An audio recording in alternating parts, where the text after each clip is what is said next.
Good afternoon.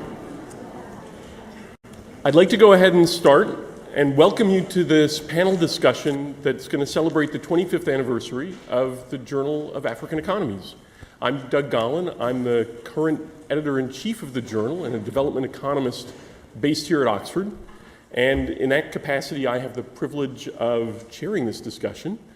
It's late in the day. I know there are a lot of people who've flown in from different time zones, but I think we'll keep you on the edges of your seats. I think we've got a really interesting panel lined up, and I want to thank you all for coming.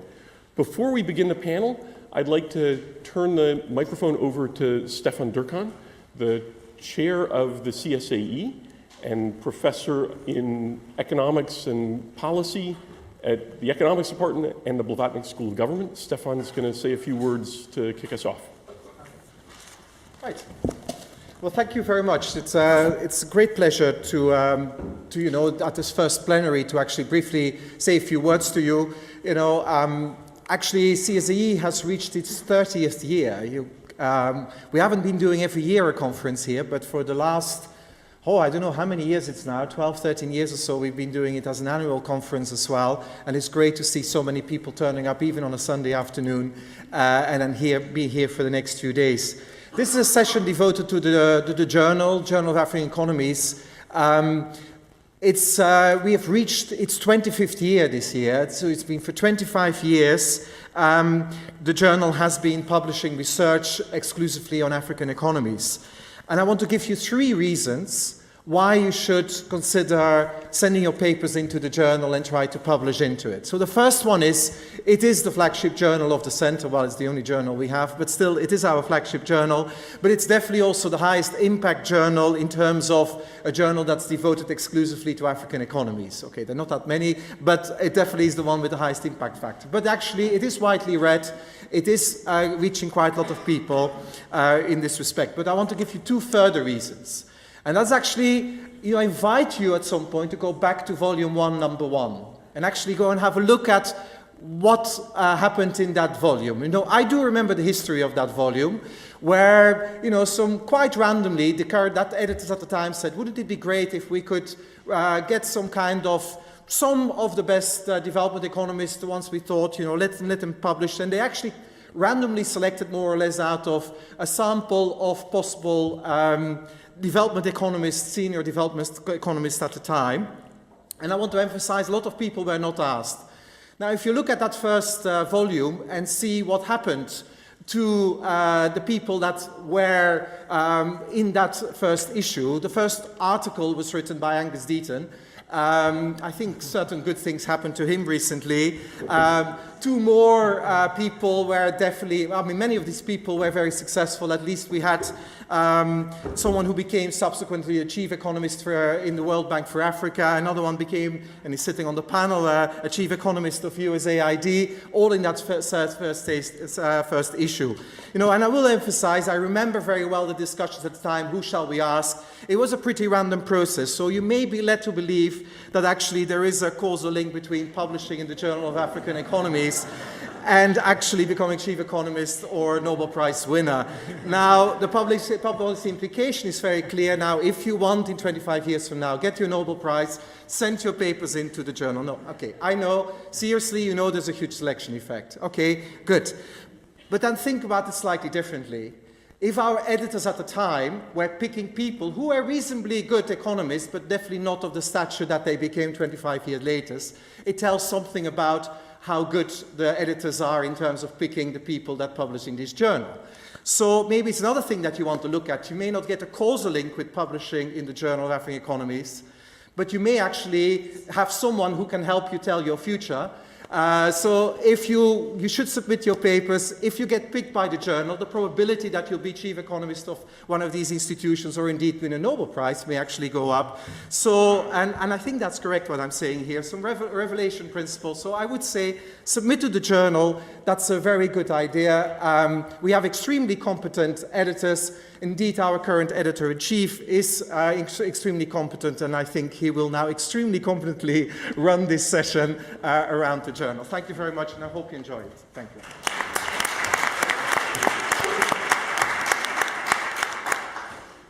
Thank you, Stefan.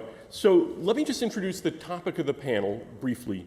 And the topic here is, what have we learned from 25 years of research on African economies? Seems like an appropriate thing to be looking at here. It's clear, first of all, that there have been enormous advances in the research frontier around African economies and development economics in general as it applies to Africa. Some of these are advances in data. I think for those of us who were thinking about doing development economics research in Africa 25 years ago, the standard complaint was that we didn't have data ever on the things we were interested in. Now there's a wealth of data, both micro and macro. Then there were a handful of micro data sets and huge advances there. At the macro level, time series, many countries had time series back at that point that only spanned 15 years at most. Today, again, we have just much more data available. We've also had advances in methods, and I think we've seen this across the profession. Development economics has had a series of methodological innovations, growing appreciation for the importance of causal identification in empirical work, many other changes. There's been as well a change, I think, in the demand for research on African economies. It's gone from being something of a fringe area 25 years ago, not many people all that interested who weren't directly involved in African development work, now very much an area of interest both in the academic side and in the policy side. And it's really encouraging to see how the academic side of economics has been taken up within many countries now in the African region, where you have lively policy dialogue that incorporates results coming out of development economics research. And so the notion that this is now just a purely academic field has gone, I think, to be followed by a world in which academic research is increasingly being taken up and discussed. It'd be nice to think that the Center for Study of African Economies and the journal have played a role in some of the changes that we've seen over 25 years. It's true, as Stefan says, from the very first issue and the very first editorial board until now, the journal has served as a forum for really high-quality research on African economies. The stated goal of the journal is that it should be a vehicle to carry rigorous economic analysis focused entirely on Africa, for Africans, and anyone interested in the continent. And I think we very much tried to stick to that mission. The journal has a long tradition of publishing innovative research that has answered, I think, important questions, fundamentally important questions about African economies. You can access, I should put in a plug, you can access, I think, about a dozen of the most influential papers from the journal's 25 years. They're free online through the website. It's kind of an idiosyncratic selection. I picked a bunch of things that I thought would be of general interest, some of which are just of interest because they're highly relevant today, some of which because they've been highly cited at various points. But that's only a sampling, and I encourage you to browse the archives and to see what's there. For all of you who are here, I do encourage you to read the journal and to add it to the list of journals that you follow on a regular basis. And of course, as Stefan says, we encourage you to submit to the journal, and Nobel Prizes will follow in due course. We have a fantastic editorial board, and I just want to flag the managing editors in particular who work with me in keeping the journal running. And I think they're probably all here, but it's Jenny Aker from Tufts University, Michael Blaney from Nottingham, Augustin Fosu, who you'll hear in a few minutes, from Isser at the University of Ghana, and John Hodnott from Cornell, who's actually not here with us today. I'd also like just to thank James Fenske, who has been serving as managing editor for about 5 years, and I think we finally exhausted him and he's stepped into another role. And then I'd also like just to mention the kind of key role played by Suzanne George, who handles the administrative work of the journal, and a fantastic work from a team of people at Oxford University Press, led by Martin Green, and with Kelly Henwood and Katie Heath. So just want to acknowledge their work in the background that keeps things going. But you didn't come here to listen to a long set of acknowledgments, so let me get to the business of the panel. Before I do, I want to anticipate the end of the panel. And for those, you may not have it clearly in your mind, but at the end of this panel, there's going to be a more or less seamless segue into a session organized and run by the World Bank. And so we hope you'll all stick around. The way the panel is going to work is we're going to have 3 speakers. They're going to talk for 10 to 15 minutes apiece. Then I'm going to open the floor for Q&A just to collect a lot of comments and questions from all of you. throw them back to the panelists at the end, and then we'll wrap up. But from that, we'll move on and have the World Bank session pretty directly. I'm not going to spend a lot of time introducing the panelists. You've got a little blurb about each of them in your program. What I've asked each of them to do is to reflect on what we've learned about economic issues in Africa over the past 25 years in a specific area of research and policy. And I've asked them to reflect on the key lessons that have emerged from research and on the ways in which research has contributed to changes in both policy and practice. So the first up is going to be Augustin Fosu. He probably needs very little introduction to most of you, having previously served as Director of Research for the AERC. Augustin holds many honors and distinctions, serves on multiple editorial boards besides the JAE, and has been associated various times in contexts with UNU Wider, with UN Economic Commission for Africa, various other things. You'll have to read his bio to get it right. He's currently professor at the University of Ghana's Institute for Statistical, Social, and Economic Research. And Augustin's going to talk about what we've learned from 25 years of research on growth, inequality, and poverty in Africa. Before you give him a round of applause, let me just get the introductions out of the way for the other two. The second speaker up is going to be Akka Hoffler, who's going to talk about what's been learned from 25 years of research on conflict and development. Anke is my colleague here at Oxford and at the CSAE. She works just around the corner in the Department of Economics, and she's been writing and thinking about this topic and has written some of the most influential works on this subject, widely sought after as an expert on the topic. Finally, we'll hear from Steve O'Connell, who did publish in Volume 1, Number 1, as a very young man, obviously. He'll talk about what's been learned from 25 years of research on macro policy, a theme of, I think, real importance and renewed importance as a lot of African economies are facing some serious macro challenges due to the collapse of commodity prices and other forces in the world economy. So Steve is the Gillen Frank Mustin Professor of Economics at Swarthmore College in the US. He has a long-standing affiliation with the CSAE, lots of honors and affiliations again, including service with the AERC. Perhaps most relevant for this audience, he's just come off a stint as chief economist for the US Agency for International Development, a term of service or perhaps a sentence, I'm not sure what the appropriate, and anyway, so I'm going to ask Augustin to speak first, and then Anke and Steve, and we'll hold questions until after they're all three done. So Augustin, over to you.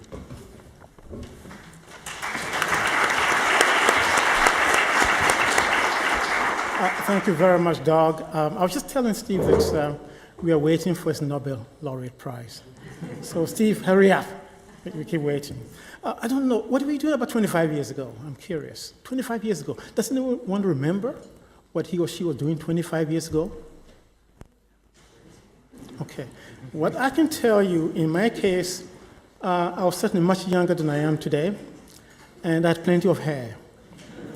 And I was trying to wear two hats. One of those hats was doing research on labor economics in the United States, specifically on the labor markets of women, and that was fitting very well. Now, the other hat was about to fit, and that was research on African economies. And then after a while, I took the other hat off, especially when I began to lose my hair, and I kept the second hat on. So that's what I've been working on all these years. Now, in terms of the I was waiting for the, oh, I'm supposed to do it myself? Oh, that's wonderful. Okay, all right. You know, they have different procedures all over the place, so I should have been forewarned. Yeah. Okay. Thank you. Yeah, all right. Thank you very much, Julia. Okay, so now I can operate myself. Okay. Now, before we get into the issue of growth, inequality, and poverty, and since our interest is poverty, it's important to know what was happening pre-25 years ago. And as most of you know, there was quite a bit of work being done on the measures of poverty whether you talk at the WAS index or the Stern's index or Clark-Down indices or Foster-L measures. Now, among these, I'm sure you'd agree with me that probably the most important, the most used one is the last one. Indeed, I should have said FGT. I believe that Thorbeck, if he were here, would be very upset that I simply said Foster AR. But anyway, the FGT measures have been widely used. It is also true that before the popularity of the so-called multidimensional poverty measures, CEN, way back in the 1980s, did indeed criticize the new three monometric measures of poverty. And that was really, as I can recall, the beginnings of the multidimensional poverty measure. But interestingly, and some of these I believe the doc mentioned, that in the 25 years, there's been quite a bit of policy interest for this particular topic, whether in the form of the MDG-1, for example, or SDG-1 today. Second, there's been a lot more data availability, representative household surveys have been available. Third, data are more comparable, thanks in great part to the World Bank. But you see, no one gives credit to the World Bank, and I think that I have to be careful not to give them too much credit, but they deserve the credit in the form of POCALNet. Also, methodological improvements, specifically in estimating panel data, such as GMM, which Doc, I think, implied. And now, poverty trends with respect to the poverty incidence, for example. Evidence indicated there's been a rapid reduction in poverty since the 1980s, but that's more than 25 years. I'm quite well aware of that. Now, it turns out that in the case of Africa, you observe a nonlinear trend that before the 25 years, poverty actually increased, but then during the 25 years, poverty has actually fallen considerably. And we talk about cause and effect relationship. Maybe the 25 years here, in terms of the journal, has done something about the poverty reduction in Africa.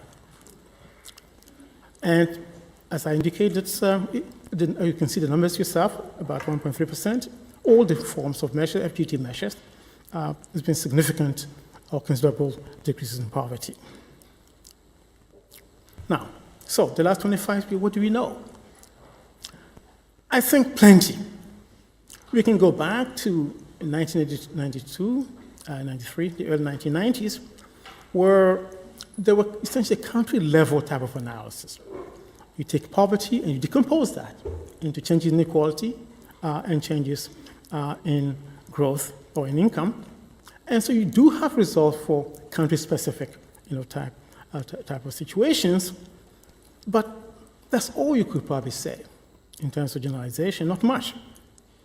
Now, Doll and Cray, and this is an article that has been well phrased and maligned, if you will, that's the finding that back in 2002, that growth indeed is the main engine of poverty reduction globally. I believe they have a most recent article where they say, well, the initial hypothesis is still upheld, even today. That's wonderful, isn't it? Now, Ravalian, Easterlin, and Adams actually, as I can recall, present actually the first set of articles on the interactive effect, that is the effect of growth on poverty, depending upon the level of inequality. Although, even if you look at the Easterly and the Adams article, that's not what we're trying to do. In the case of Easterly, he was trying to find out the effectiveness of the Bretton Woods projects. And then he happened to divide the sample into high inequality, low inequality, and he found out that indeed this interactive effect existed. Adams was very similar because he was interested in different types of growth, measures of growth, and he happened to divide the sample into low inequality and high inequality, and again, he found that inequality mattered. Ravalian specification in Economies letters was probably the first one, but it was very ad hoc. And that is, again, he was interested in finding out what happens if we talk about poor countries and there's low inequality, there would tend to be the impact of growth would tend to be quite high, but he also argued the reverse, that's symmetrical, and that is in the case of decline, you may find that there will be quite a huge increase in poverty. And that was his point, essentially. Now, Lee and Tolbeck, with respect to the African situation, do provide evidence using cross-country analysis of African countries, and they do find that the inequality elasticity was actually larger than the income elasticity, implying that perhaps it was more important to improve income distribution than increasing income or bringing about growth. Now, I decided to play around a little bit, and so in a series of papers, I used analytical variance modeling to find out, indeed, how important inequality was.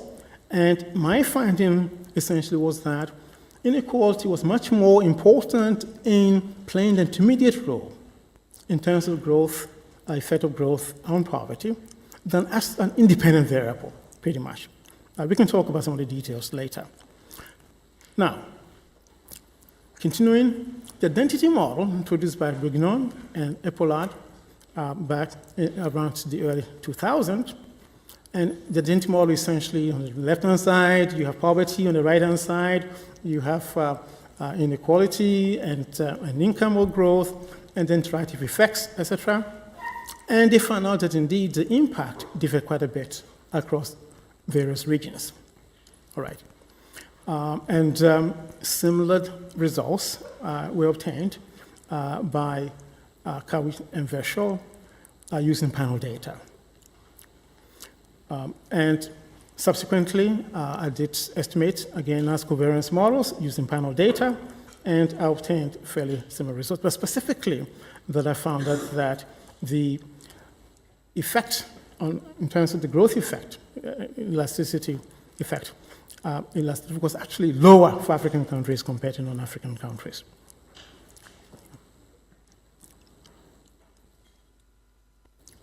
All right. Now, let me move very quickly to one of the most recent papers, and that's Ravalli and Thorbecke, who actually argue at the reverse, that is the fact that initial poverty can actually have a dampening effect on the effect of growth on poverty. And therefore, the conclusion here is that there's need for us to decrease initial poverty if indeed we want to have an important effect of growth on poverty.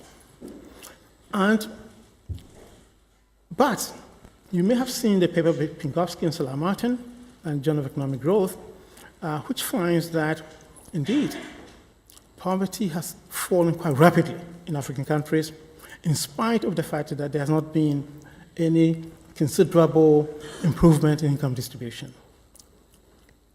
So what next? Well, keep on growing, we tell African countries, because growth is important. It's been the main engine. Indeed, globally it was true, and in terms of my own finding for African countries, indeed growth was also the main engine for poverty reduction in African economies. So yes, keep on growing. There's an independent effect of growth and poverty.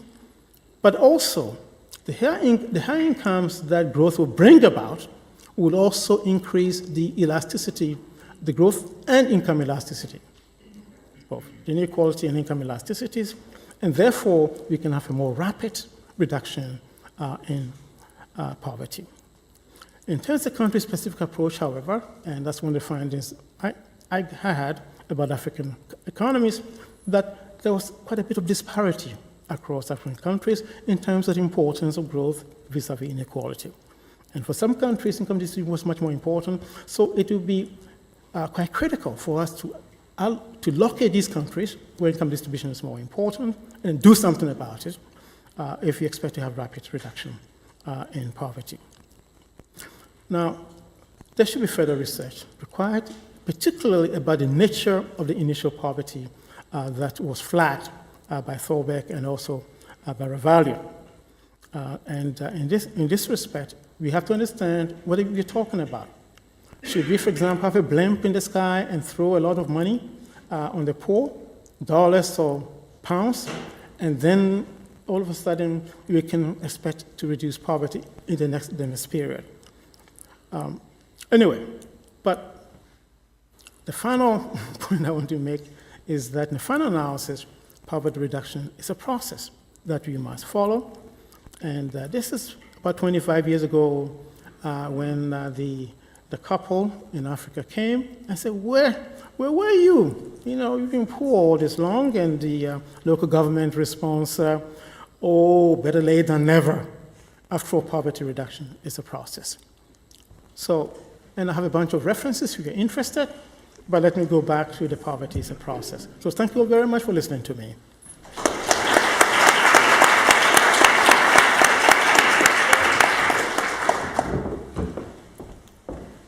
Thank you very much, Augustin, and thanks for sticking so well to time. Much appreciated. Anke, it's over to you as soon as you're able to navigate the technology here.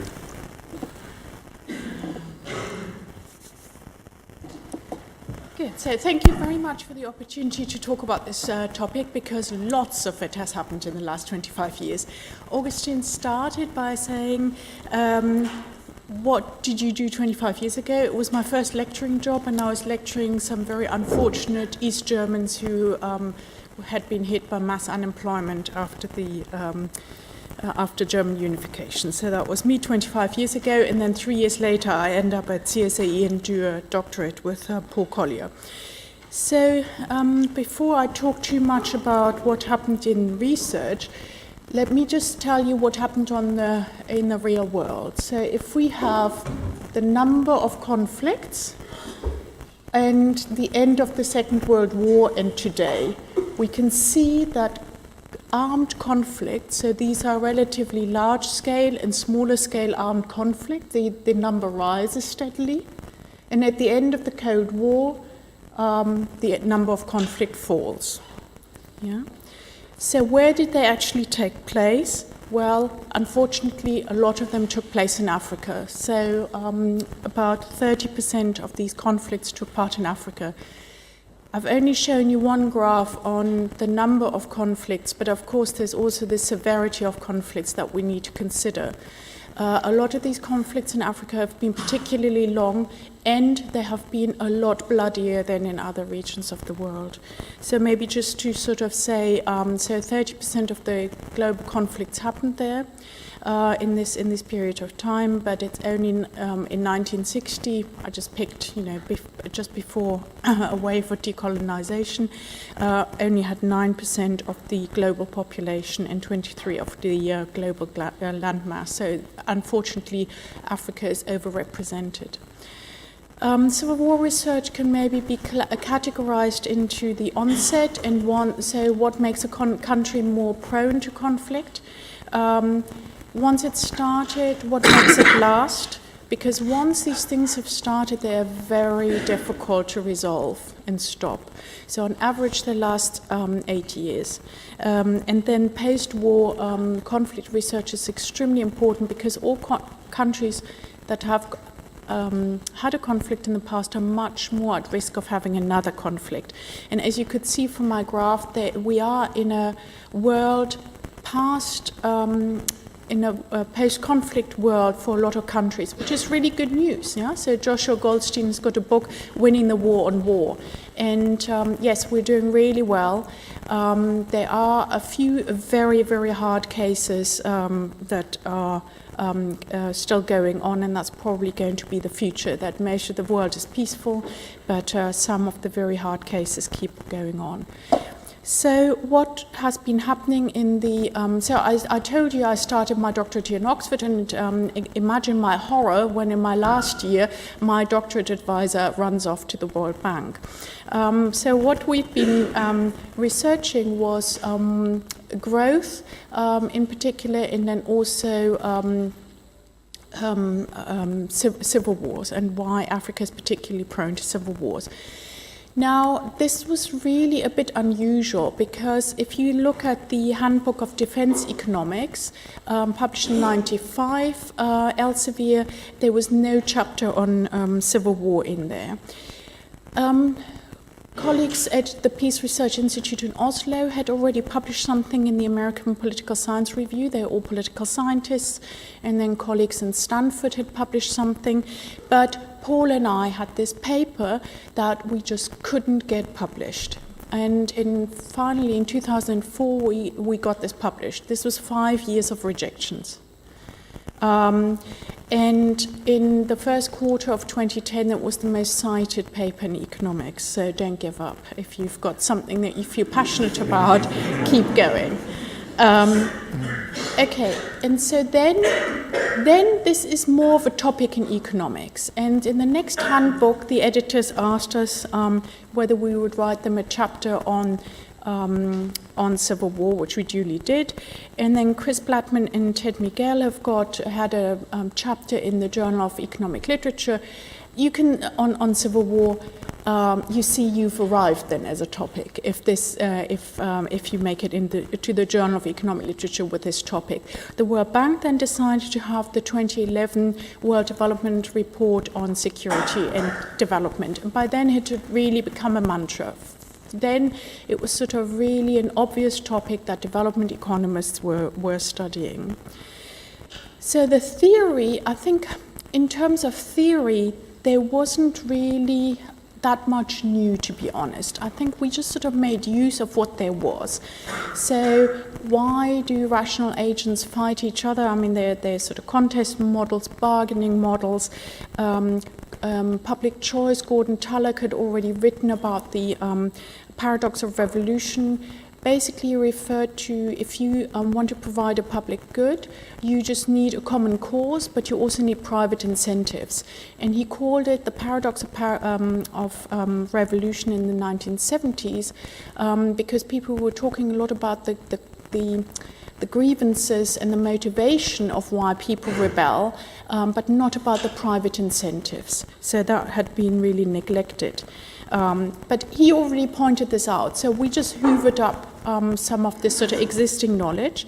And we focused as economists, because I told you that political scientists had in the same time, I mean, we'd met regularly at workshops and so on, they had sort of managed to sort of do large N studies on civil war before us, and publish them before us. We had focused, so this is Paul Collier and myself, we'd focused very much on thinking of civil war not as a game theoretical model, so like in the Hirschleifer world, but in sort of, this is a group activity. And how do you recruit and maintain a private army? And what can economists in particular contribute to this line of thinking? At the same time, more data became available. So Singer and Small in Michigan had already collected a lot of data, Correlates of War project, that we'd used in the first wave, but in subsequent work we've used the Armed Conflict Dataset, which the Peace Research Institute in Oslo and Uppsala University are collecting jointly. This is a huge data effort. If you want to do anything on armed organized conflict or one-sided violence, on conflict termination, go there. This is a really fantastic data source, and generations of students have now contributed to this. But please keep in mind that's actually a lot easier to sort of say that a country like Somalia has got a political conflict going on, but we might not have any economic data for the country because, of course, we haven't got any surveys on the ground and so on. So very often you've got good political science data on countries. So big disasters, like a civil war, you get data on, but you don't get any more supporting economic data on it.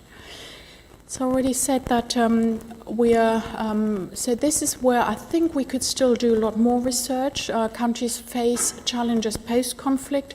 They need to economically recover, and you need to reduce the conflict risk for a further conflict. And of course those two are related to each other, but maybe the policy instruments that you use to achieve one or the other are not the same.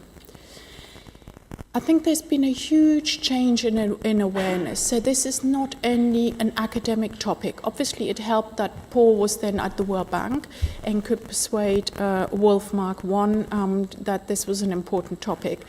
But so if you sort of think of civil war as a particular type of violence, it's not only a development issue, but it's also a human rights issue. Losing your life or your health is clearly a human rights issue. It's also a public health problem. Wars cause a lot of ongoing problems, from post-traumatic stress to maybe making people more violent and making it much more difficult to sort of organize societies.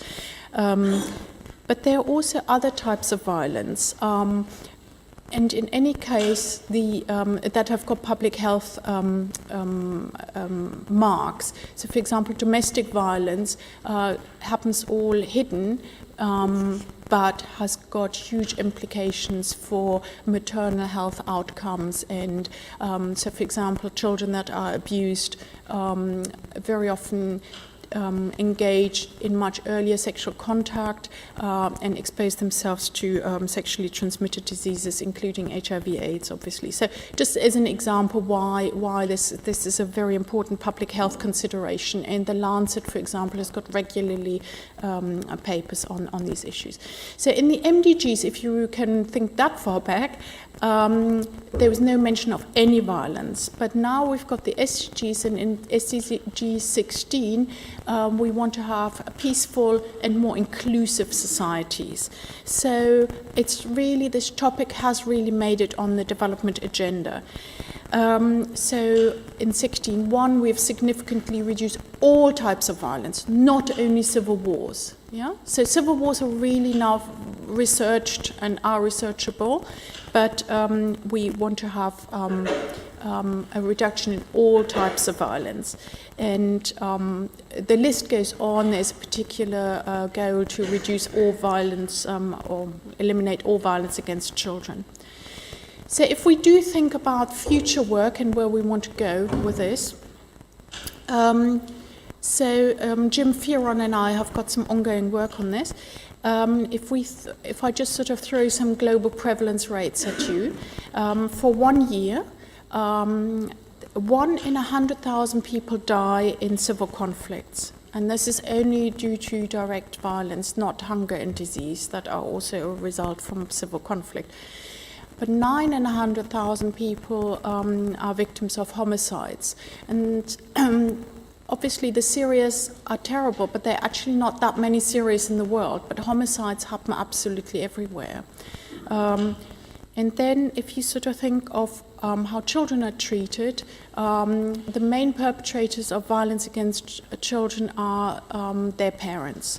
And when you sort of look at some UNICEF statistics, about 16% of all children probably receive severe physical punishment from their parents, beatings. I'm not talking slaps here.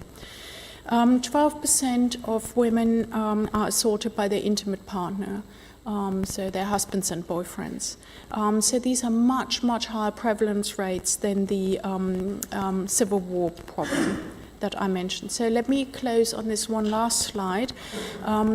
Jim and I have estimated the cost of violence, and so we come up with this whole large sum of $9.5 trillion US.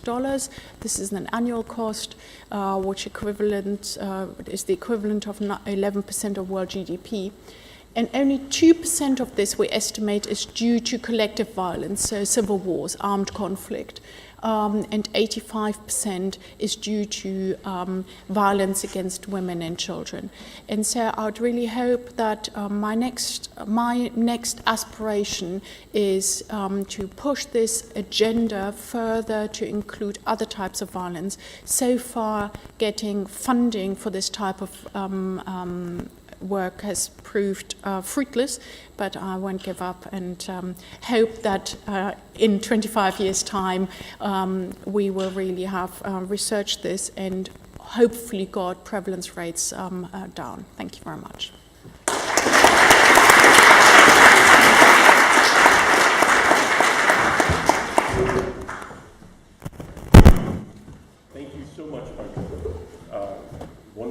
And on to you, Steve.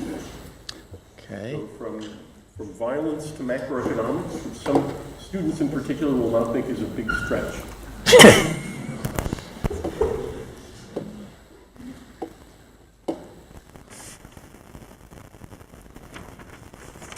Okay, well, it's just fantastic to be here with so many old friends and co-authors. Just a shout out to my co-authors. I think the Nobel Prize potential that you guys have now at this point is up also, because you're associated with someone who published in the first issue of the Journal of African Economies. So I'm not just going to hold that one myself. I want to start with a quick toast to JAE. It has been important for me, published 3 times. It's not a lot over a period of 25 years, but each of those things were formative for me. They were important. And a particular shout out to Paul Collier, who drove that project, drove the CSAE, and it took driving. It started tiny as a thought in his head with a few others here. And it really, he drove it forward, so I feel tremendously grateful to him on my own behalf, but also really collectively. I think the journal, the center, has arrived in a way that's represented by this auditorium and this conference. I'll say one thing about the content of the journal. So if you look at the 3 topic areas being represented here, it's interesting that the single biggest topic area in the JAE is not represented on the panel. So well over half of the papers published in JAE are now applied micro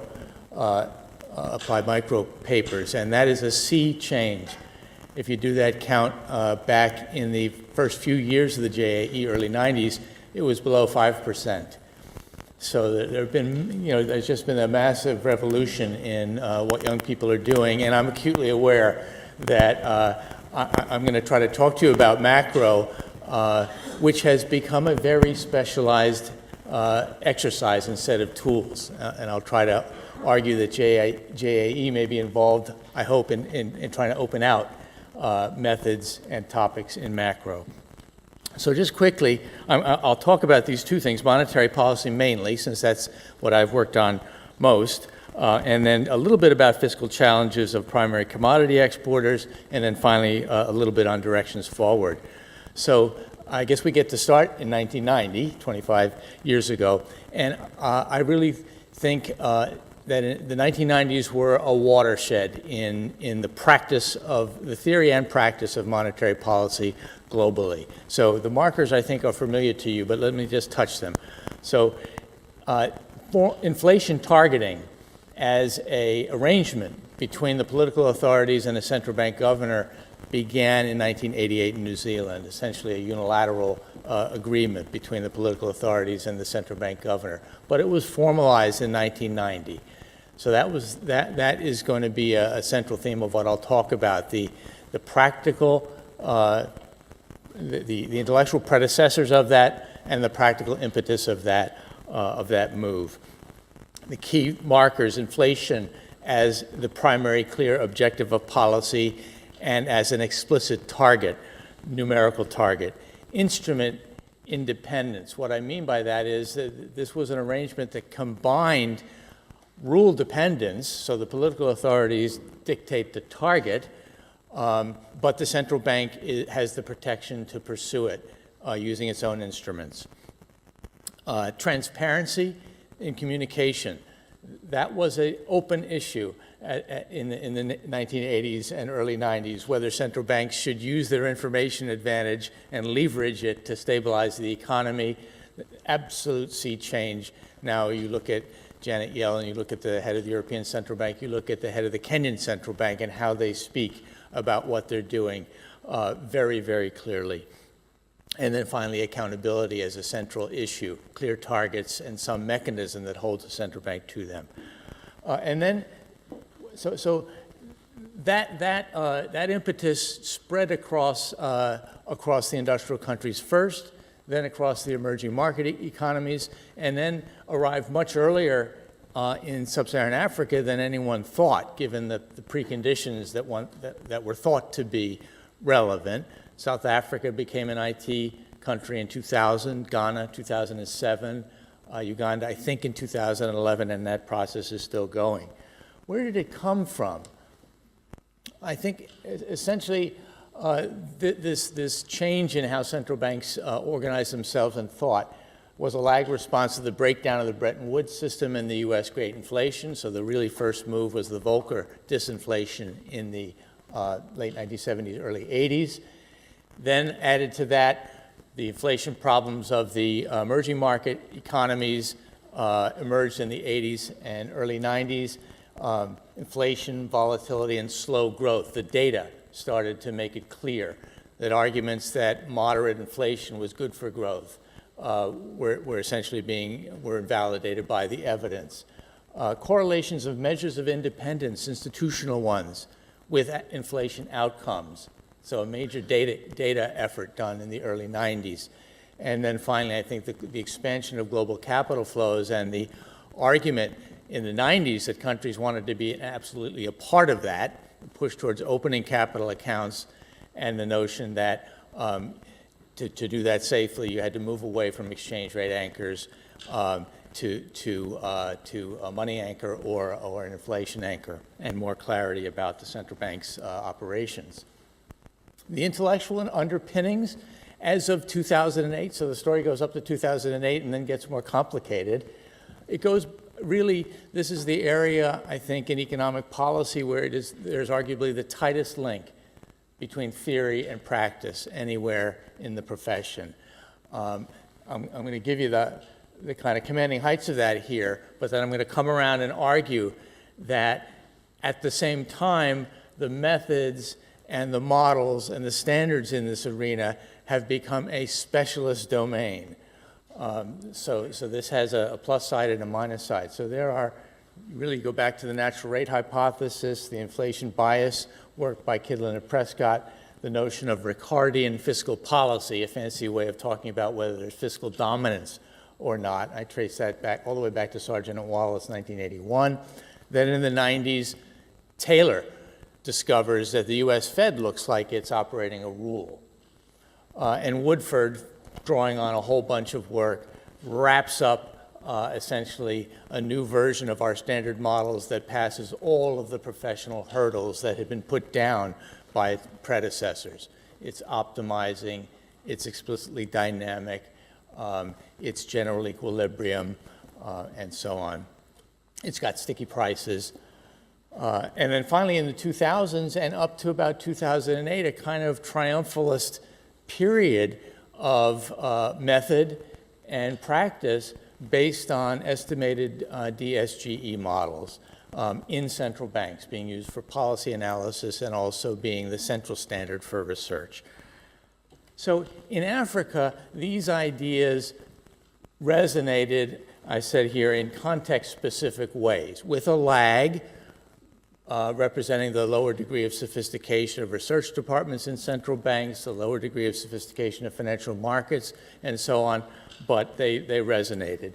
In the early 90s, the work at the CSAE was absolutely foundational, trying to build a different kind of macro model or macro analysis that was appropriate to the African countries at the time operating independent currencies, so not really talking about the franc zone here. And the book I'm pointing to here is Controlled Open Economies in 1990. That represented a kind of marriage of computable general equilibrium models to try to get a granular description of the structure of the economy with conventional macro accounting and dynamics to try to get to bring macro onto the page. It was influential, I think, very much so within African studies. It got, I think, knocked sideways, as almost all macro did, by the new neoclassical synthesis and the DSGE impetus.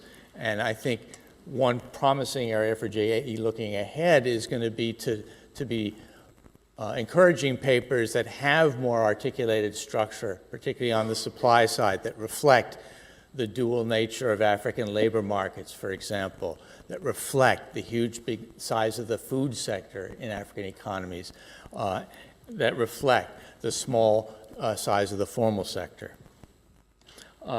So in sub-Saharan Africa, in the 90s, you really have a whole set of new central bank charters that reflect the central principles of inflation targeting, although they don't embrace formal inflation targets. And I caricature it here by saying that by the, let's say, end of the 90s, you have a way of thinking about macro policy in Africa that separates monetary and fiscal policy quite clearly in terms of their objectives. Monetary policy is supposed to sit above politics and anchor inflation expectations. And fiscal policy, I say despite politics, is essentially going to finance spending and pursue its highly political objectives in the end without depending on seniorage. That accommodation, I think, looked really lovely in sub-Saharan Africa over the period of growth that started in the mid-90s and probably ended sort of midway in the global financial crisis. I think right now we're in a very new game where the clarity and simplicity of that caricature is going to be questioned over the next 5 years or more in basic ways, and the pressures are all going to be coming essentially from the fiscal side. Now the world looks different than it did back then in the sense that central banks are staffed by very strong research departments and compared to the past, and are in some cases governed by top-flight research economists. So I've said that I think the direction of travel since 2008 in the global financial crisis, which was a real swing and a miss for professional macroeconomists. So the beautiful new neoclassical synthesis really missed the global financial crisis in a major way. Two issues that I think are going to be resonating in sub-Saharan Africa over the next 5 years or so. One is that African countries have continued to push towards opening the capital account. They've been in some cases surprisingly out front on that, and have not, I don't think, yet reacted to the fact that as you move towards inflation targeting, as you move towards more flexible exchange rate, as your financial sector gets more sophisticated, your exposure to global financial spillovers is going to be rising. So I think there was a lucky draw based on low degrees of financial integration with the world during the global financial crisis. But I think the way things are moving, that's not going to be true next time around. And so focus on the regulatory issues and the handling of financial spillover shocks is a big deal. The other thing I think that's absolutely critical is that the move towards independent monetary policy in the 90s and the 2000s was driven, where it was successful, by serious institutional coordination between the fiscal and monetary authorities. In some cases, this was a very searing experience. Cash budgets, for example, under IMF conditionality. But where that bargain was never made, places like Ghana, where the central bank identifies itself as an inflation targeter in 2007, I think essentially to try to beat back fiscal dominance, not as a outcome of an agreement about fiscal dominance, but rather as a kind of instrument that you would hope would put you in a position of independence.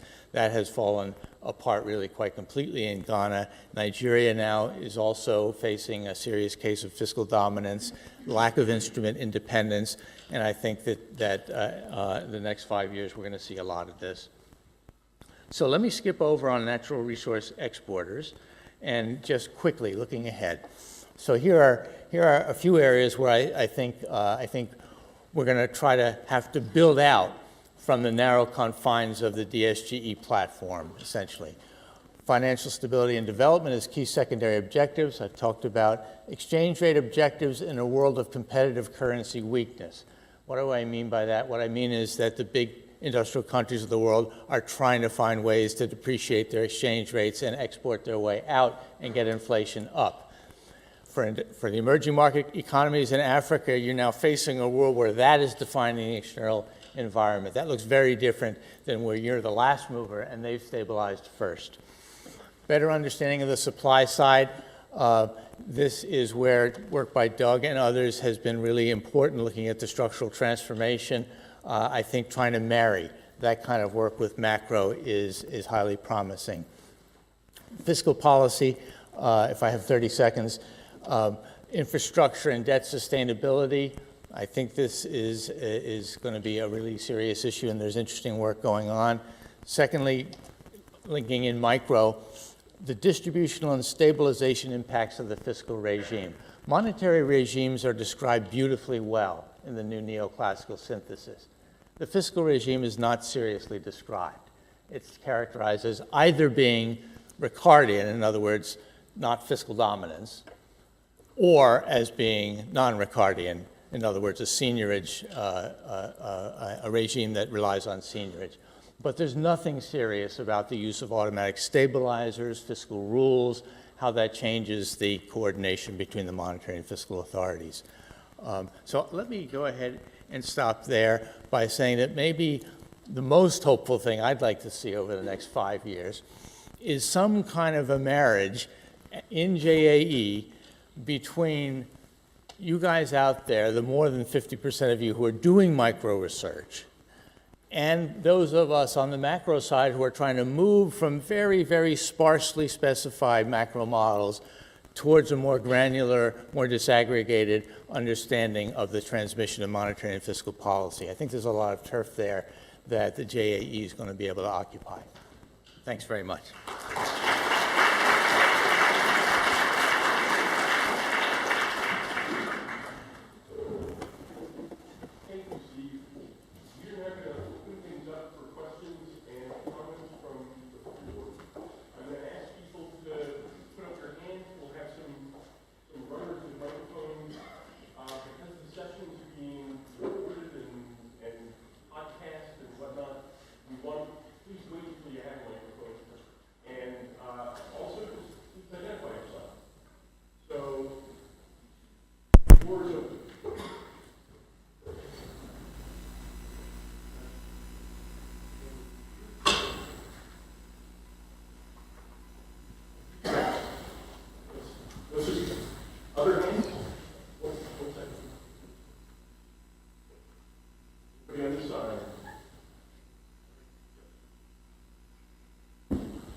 All right, thank you very much.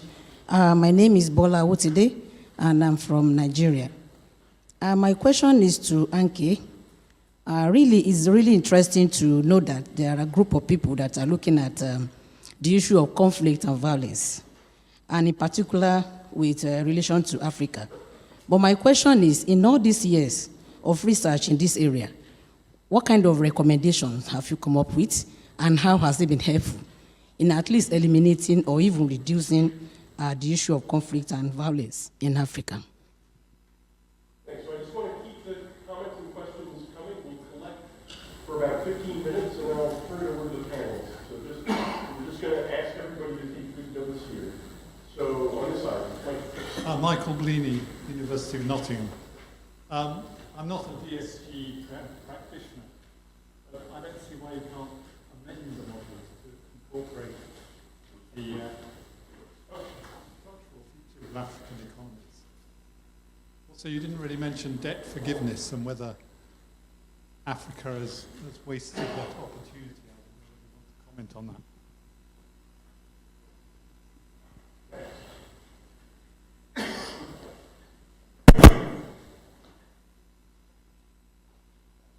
Hi, James Fensky.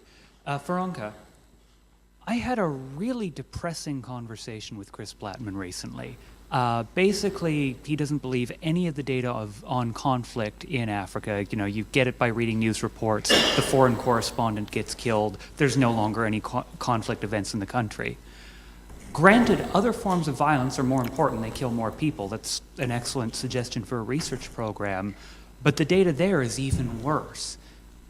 How, over the next 25 years, can we realistically surmount the problem of terrible and hard to compare data when studying a problem that important? And here, just keep sticking your hands up and waving them around. Yes, thank you very much. Microphones have to find you. My name is Moritz Paul, and I'm doing the MPhil here in Oxford. A question to Anke as well on resilience. You mentioned how important it is to strengthen countries post-conflict, that they don't relapse into it, and I'd like to hear some comments on synergies that exist between resilience against conflicts and poverty alleviation. So many of the things we'll work on are the same, but some might work better, and some might also have problems where we tackle one problem and make the other worse. Thanks. And one over here. This side of the room is clearly winning, so you guys need to up your game. My name is Gosh Brane from Ethiopia, IFPRI office. I want to ask Anke one question about conflict. Post-war, post-conflict research has advanced a lot, and we understand a lot about it. But it doesn't look like the pre-war conflict or pre-conflict research is as much advanced as the post one is. And this means that research is not doing much in terms of preventing war. So what do you say? What's your reflection on that? Got a hand over here.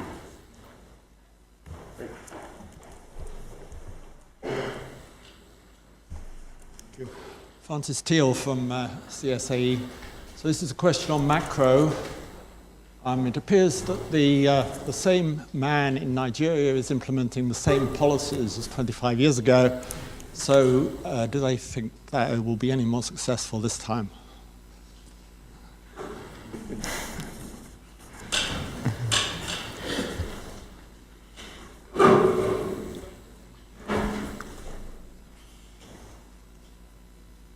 So for Anke, I was wondering how the sort of early graphs you showed would differ if we looked at deaths. I'm notwithstanding, I think, James's important points about data, and then also how the regional breakdown would look if we looked at, say, the past 5 or 10 years, if it would look much different.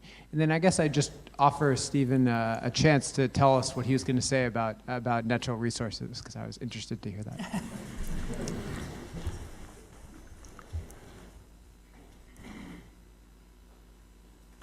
It's a jet-lagged crowd, I think.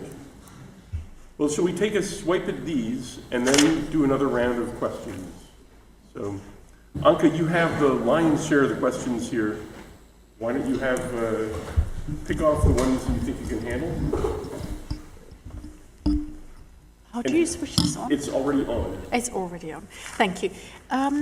So what recommendations did researchers come up with that have actually been useful for policymakers? So the World Bank, for example, had no special aid allocation mechanisms for post-conflict countries, and that was something that was changed. So post-conflict countries have got a different mechanism now.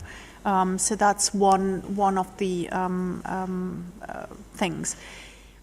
There's also quite a lot of research on UN interventions and whether they actually, whether UN peacekeepers keep the peace. And there is really quite good evidence that they do that. So that has given support to the UN and their peacekeeping operations. So maybe that also links to another question on poverty alleviation. So typically good things go together. So if you've got people who are maybe of a different ethnic group, that's very often quoted as a problem that leads to civil war. Think of Belgium. Maybe we could have some expert opinion here. Marcel is here too. So Belgium is made up of two different ethnic groups, and they really dislike each other. And to the outsider, Belgian politics looks really dysfunctional. But these young men do not go out to the Ardennes and fight it out. And why is that? I think they've got too much to lose, and they do, even if it looks a bit dysfunctional, they do have mechanisms to resolve these things. So poverty, if you alleviate poverty, you're much less likely to be recruited. Talking about theory, Grossman's 91 work is sort of very good in the theory side there.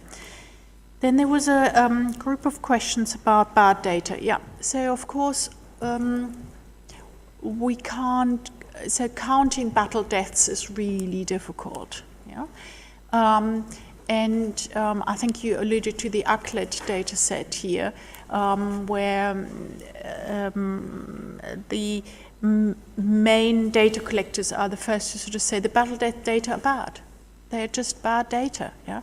But they've got other very good data about, who these groups are, what they proclaim their aims are, and so on. So there's a lot of very useful information out there.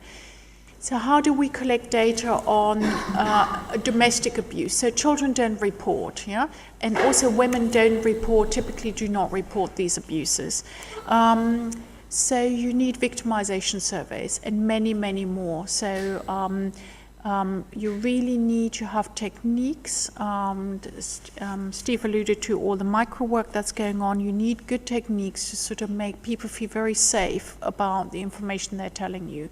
And maybe this is, you interview them behind a screen, you let them note it down on a piece of paper and put it into a bag of other envelopes and really reassure them that you cannot connect that particular person with that. I mean, there are many different techniques that sort of people tell me that they can use out in the field there, but it needs more people to go out there and do these types of very sensitive interviews. Prevention, maybe the last thing I'll talk about is, so this is a really interesting question. So once a war breaks out, it's really difficult to stop. So the best thing is, of course, if they don't start up in the first place. So the African Union, for example, has got an early intervention program, but maybe it's a bit early to look at this because it hasn't been in existence for that long. So it's a bit difficult to study. It's also really difficult to study. So early warning doesn't necessarily lead to early action. Yeah, so that's not something that we understand terribly well in which countries that happens. And then also, what is your universe you're looking at? I mean, there are clearly countries where we don't expect, globally speaking, or even Africa-wide, where we do not expect a conflict, or where it's not likely to sort of happen. Yeah. So, as an empirical researcher, what sample do you actually look at?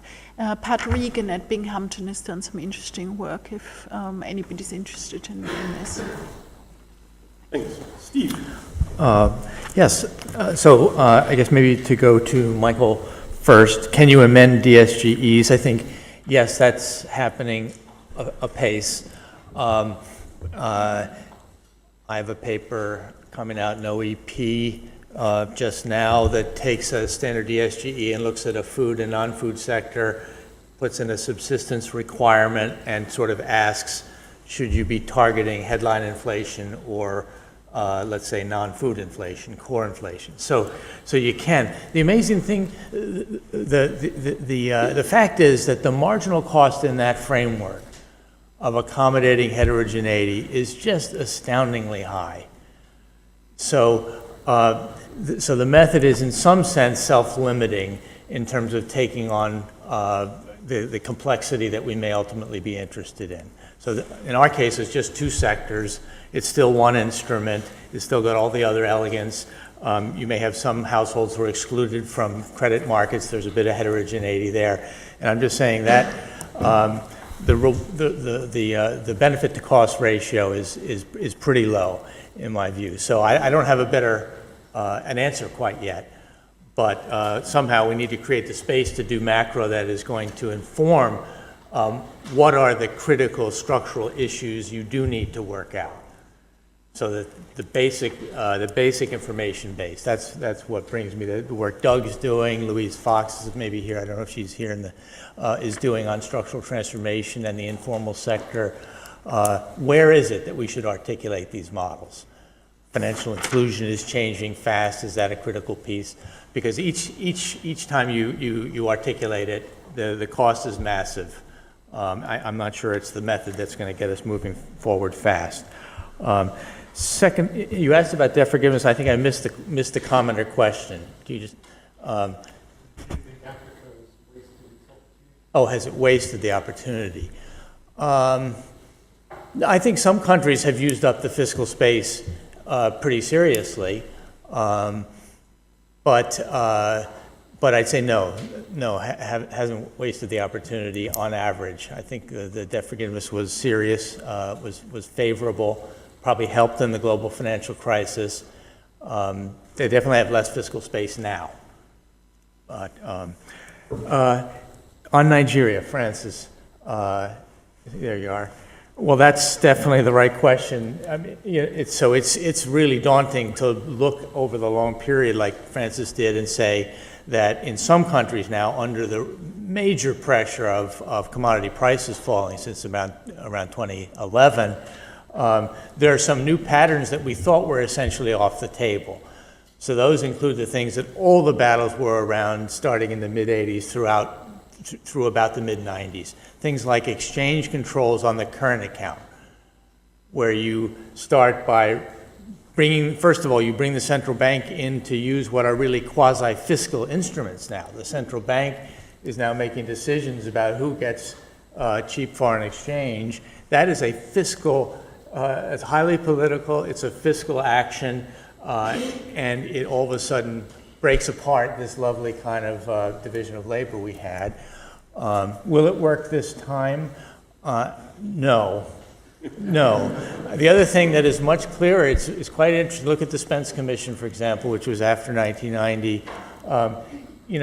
The structuralist macroeconomists who were writing in the 80s really were in a kind of meaningful tussle with the sort of conservative-based economists, macroeconomists, over kind of what's the scope for very activist fiscal policy. What's the scope for having a little bit of inflation in seniors to get things running? And I think the bottom line is that the evidence in the 80s and 90s on the macroeconomic costs of macroeconomic volatility first came out of the Inter-American Development Bank and then a whole bunch of work since then. That's been pretty impressive work. And I think it's robust to the measurement error issues that have since emerged. We know part of that volatility is measurement error. The data are not good. But look at the Spence Commission. One of the top 5 recommendations is macroeconomic stability. Look at Danny Roderick, if there ever was a man who could think in a heterodox way, an economist who could think nimbly. He's unambiguous about making sure you don't mess up the macro. So I think answer no.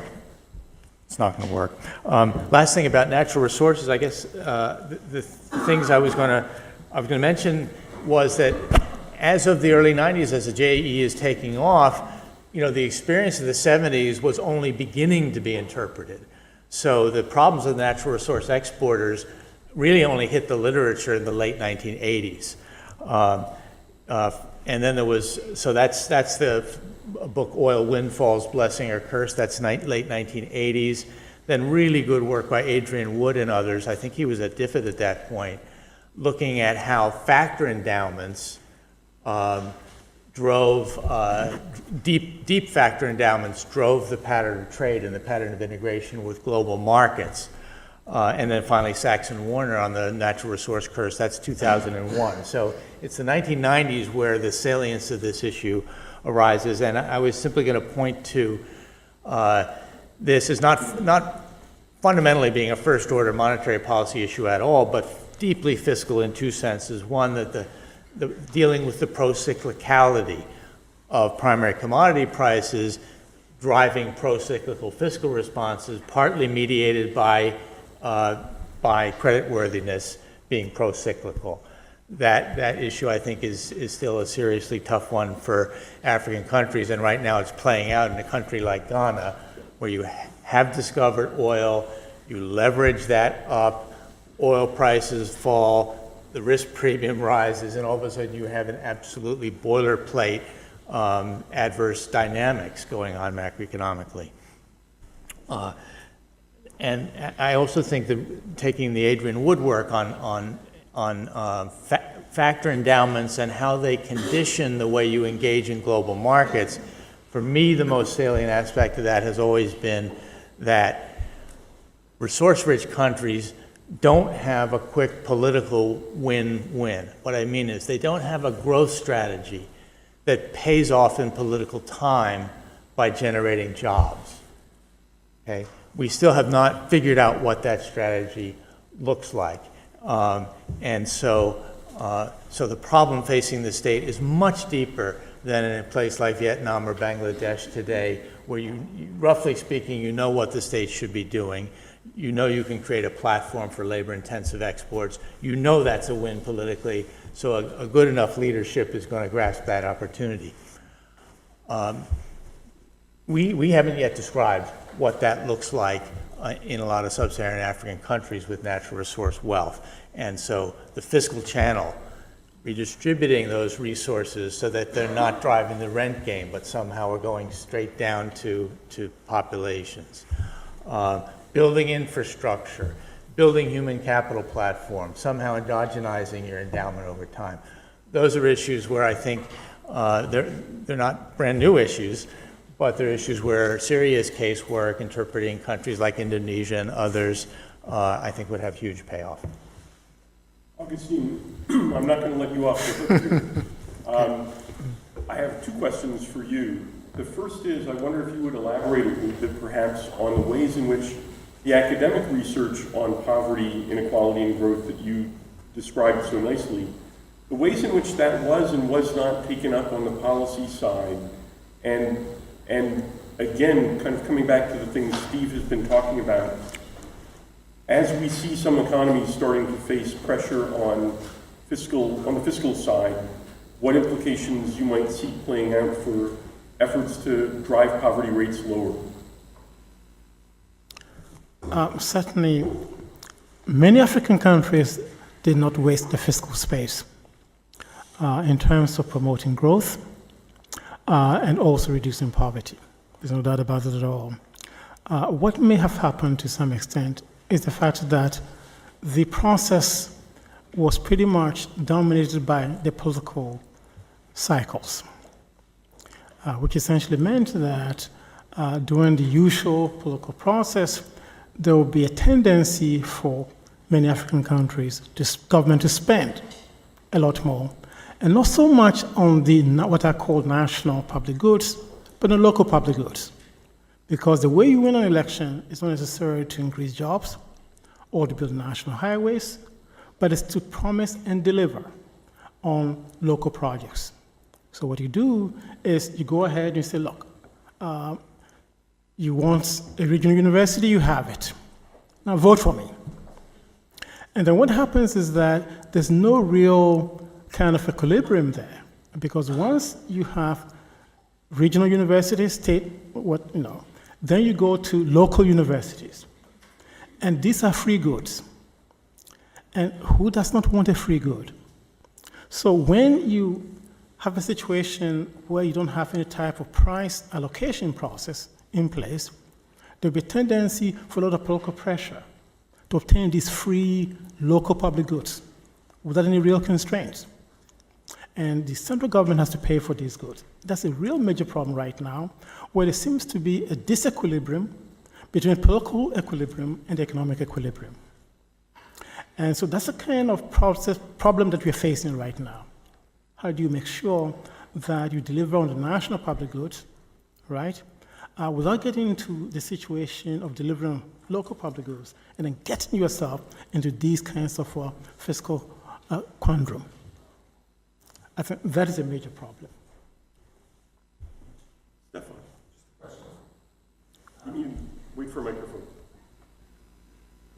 So we're going to open up, take a few more questions here, I think. So I have a question, and maybe it's both for Augustin and for Steve. You know, and it's actually following up on the comments already made. You know, Nigeria has been mentioned. You mentioned Ghana as well. You know, it's quite a lot of countries that are currently probably facing for the first big macroeconomic challenge in 15 years in terms of really testing the kind of models. Now, Nigeria springs to mind where certain responses happen. Ghana in recent times have been responding in particular ways. While I don't want to be too negative, but you know, there is a risk that we go back to things we used to do 25 years in the policy sense. Adjustment, stabilization, structural adjustment, and indeed you hear it, you begin to hear it again. Now I just want to ask you, what have we learned in the last 25 years of research or other things that maybe what we should be doing now would be different from what we used to do in the 1980s in our responses to this kind of crisis, both from international policy or indeed by governments? Augustine, why don't you take that, and then Steve. Okay. What is clear right now is that the policy syndromes created by these state controls and so on didn't work in the past. And we have demonstrated through the ARC project on growth, for instance, that they were a disaster. And so the solution is to make sure that perhaps we can create additional fiscal space and that we don't go back to the bad old days, if you will. So, that, you know, well, if you ask me precisely, there should be additional debt forgiveness, you know, for instance, as a way of creating more fiscal space. Maybe. I don't know really the appropriate response to that particular question. But whatever we do, it has to be clear to policymakers that we can never go back, we should never go back to the bad old days of these kinds of state controls. That would be my very strongest suggestion. Let's find other degrees of freedom to operate, but certainly not to go back to the state controls that we used to have. Steve? I think it's a really tough question. I think it's a so one issue is that, you know, central banks, which have built up serious credibility and had a nice 15-year run of independence de facto, essentially. You know, that's the locus where we ought to be working to have a supportive relationship between outside academics, between fund researchers and others, and researchers in the central banks. The message has to get out about, look, we've done this before, okay? And there are even some recent precedents, for example, Malawi, where countries, you know, so there simply are not examples of countries that have flourished with these, for example, multiple exchange rate regimes, if they've not kept the fiscal situation under control. And so to me, somehow raising the discourse and getting the message out has got to, you know, somehow being creative about that. Now, how to solve the problem that fiscal resources have disappeared, and that, you know, in some sense the problem is tougher now because these are multi-party democracies this time around. I don't think, I'm not sure I have a good answer to that one. The politics are hugely difficult. I think maybe we should stop pretending in some sense that monetary policy can be independent, and it's a question of how to do a second best accommodation between monetary instruments and fiscal instruments, for example. So you know, I don't think this is the time to be religious about whether the Bank of Ghana kind of does some lending to its own government. Someone's got to do some lending to its own government. They're already not doing any capital spending. That's gone. You know, so I guess those are some halting ideas, but I think somehow making the lessons salient is the key issue, and then trying to move creatively to find some degrees of freedom. But the central banks are indeed, they are lending. The Ghana Central Bank, for example, is lending to the government. There's no doubt about that. Yeah. And there's huge domestic debt that has been incurred by the government. Indeed, if we look at the total debt in Ghana, for example, about almost like half of it is domestic. So, I'm going to cut this off, and actually, having promised to open things up for another round of questions, I'm looking at the time, and I realize that my primary responsibility as chair is to end things promptly. And so I think what I'd like to do is simply to thank the panelists, to thank, I guess you could say that I took a round of questions of one coming from Stefan, which is perhaps undemocratic, but I want to thank the panelists and I want to thank the audience for sticking around. I want to encourage everybody, we're just going to break very briefly to change the names on the chairs for the World Bank session that's scheduled to follow. And so please do stick around, but I just want to thank everyone. Let's end with a nice round of applause for all of them.